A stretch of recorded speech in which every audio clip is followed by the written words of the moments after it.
It's home stretch here on Business Morning. Thank you for still sticking around with us. Bus number 5, China's business news editor, joins me again in the studio as we continue our discussion on the electricity markets in the country. Thank you, Bosun. Yeah, but I warned I was going to be a little bit more careful. Well, you may not be the regulator, but I'm going to ask you if you keep your eyes on what has been going on, put your eyes on what has been going over the years and months, especially towards the unbundling of the market itself. What do you think are the key issues for the regulators in 2016? I think the key issues will be to keep the transition markets up and running. We can take our foot off the pedal of the cycle, as it were, so we need to keep cycling forward until we get to that optimum in which we can say we have the kind of electricity market that obtains in other parts of the world, to the level at which we can begin to equate our electricity market with the telecommunications market in Nigeria. NCC has done a great job over the years. They've bent the curve. NERC's now trying to learn the same game of regulating a market that was, at best, the legacy was not a legacy everyone is proud of. And the legacy was NEPA and PHCN. So, coming from that environment, it was again, looking at the issues with the assets, both the what you can call the generation and the distribution. In the oil sector, you call it upstream and downstream part of it, the cable lines and what have you.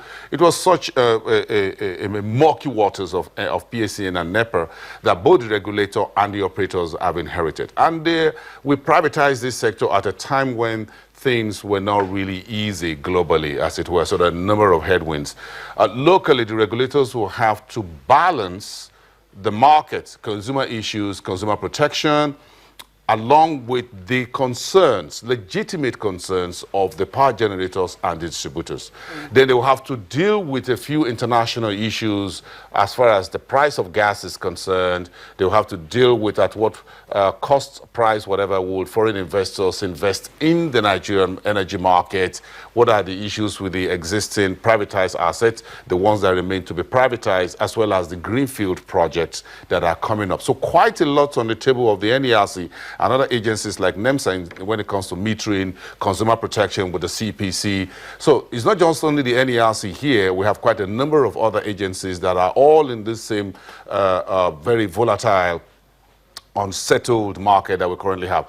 Now you have consumers on one side of the ring who wants sustainable, stable, regular electricity, unblinking power supply at a price that they think they can afford to pay. What they think. They think. So the operators will tell you they want a cost-reflective. Consumers want cost-accommodating prices. There's a difference here. The cost-reflective is, this is the price at which I bring this product to you, with which I produce it, and I'm selling it at this price. That is what the power companies want. Consumers want cost accommodating, in which how much cost can I accommodate, tariff that I can afford to pay. But of course, no good things come easy. So the consumers will have to begin to think that there is a price for everything that is stable, except the air that we breathe in and out. For everything else, you have to pay. Something has to give. We want all the roads in Nigeria tarred to be like in any part of the world. We want the best in the airlines. We want the best in water supply, potable water in every home. We want petrol at, well, quote, affordable prices. We want housing at affordable prices. We want education at the best of which you have in the developed world. Yes, someone has to pay. So we'll go back to Christine Lagarde and everybody else. Tax has to come in. You need to expand the dragnet. Again, but again, the flip side is, when you pay your tax, what does the government use it for? So the issue of confidence comes in, the issue of trust. You've said quite a lot now, but you talked about stability. And I was asking my guest earlier on about the quantity. NEMSA. The quantity, yeah, NEMSA MD. Quantity and quality. Why you may not be able to measure electricity in terms of quantity, but you can measure how many times in a day or how many hours in a day you have electricity supply in your house. So for consumers who want price accommodation, how do you think the regulator can balance the issue of giving them the price that they think I should pay and how much I have to pay based on how many hours I have? Yes, I think we're moving things a little bit the boats off the shore onto the high waters gradually. And the NERC, the regulator, the key regulator, they say, look, no more fixed charges. So we got something off the table. Okay, maybe it's not something much, but we got something in for the consumers.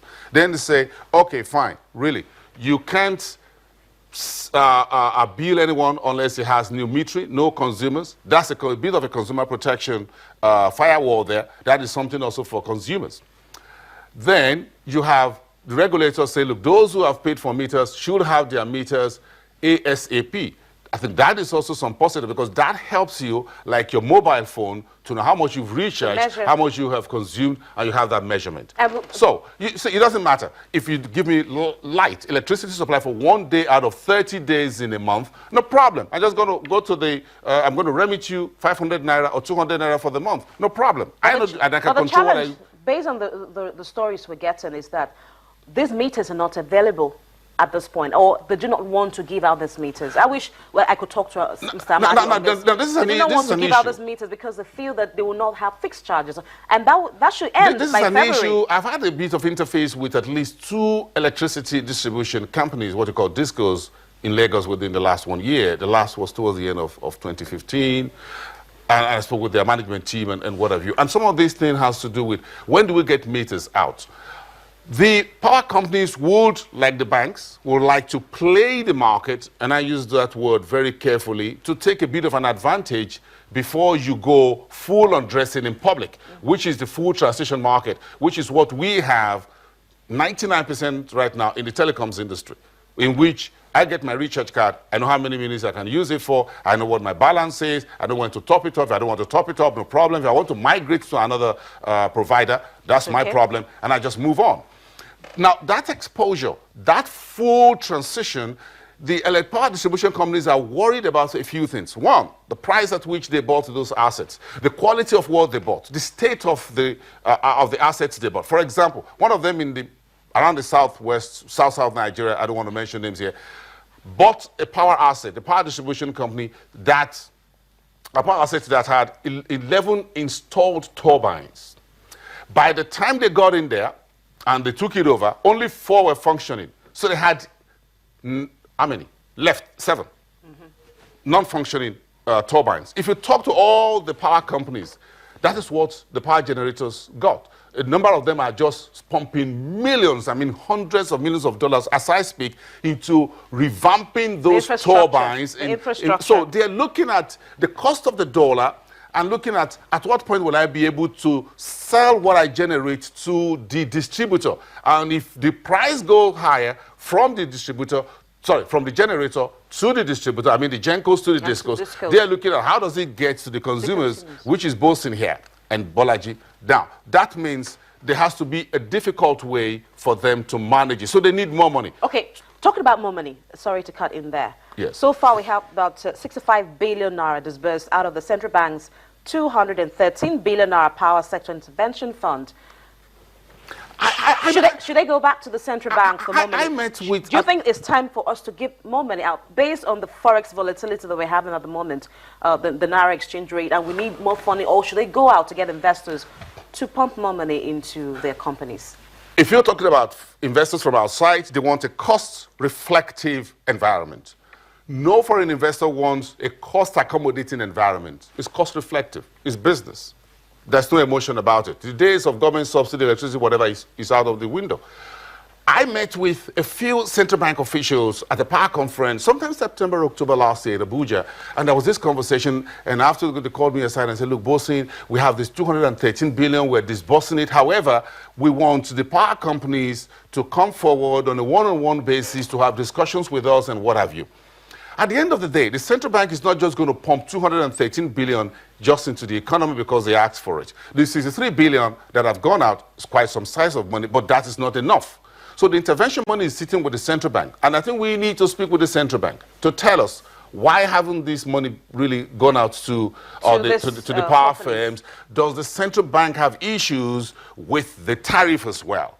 Because when you're taking this taxpayers' money, because central bank's money is a taxpayers' money. So the government holding 40% interest in the power companies is still concerned. So it's still government pumping money into its own into his own corporation that is privatized already, but trying to stabilize the transition market from being a full government market to a full private sector-led market price-based environment. So it's quite a long journey. And as we heard over time, the transition market will be long. It's not a political transition. A long road. It's going to be a long road. Just like the cable of the electricity. A long road to liberty. No, it's a long road. But I think at the end of the day, if we put everything right, we would enjoy it, both the consumers and the companies. Oh, one of the things we need to put right is patience. But again, it's a lot of testy waters. Emotions are very high because you just can't keep telling people you need to pay more for what they don't see. When we can't see anything, all right. Why people get a bit accommodating with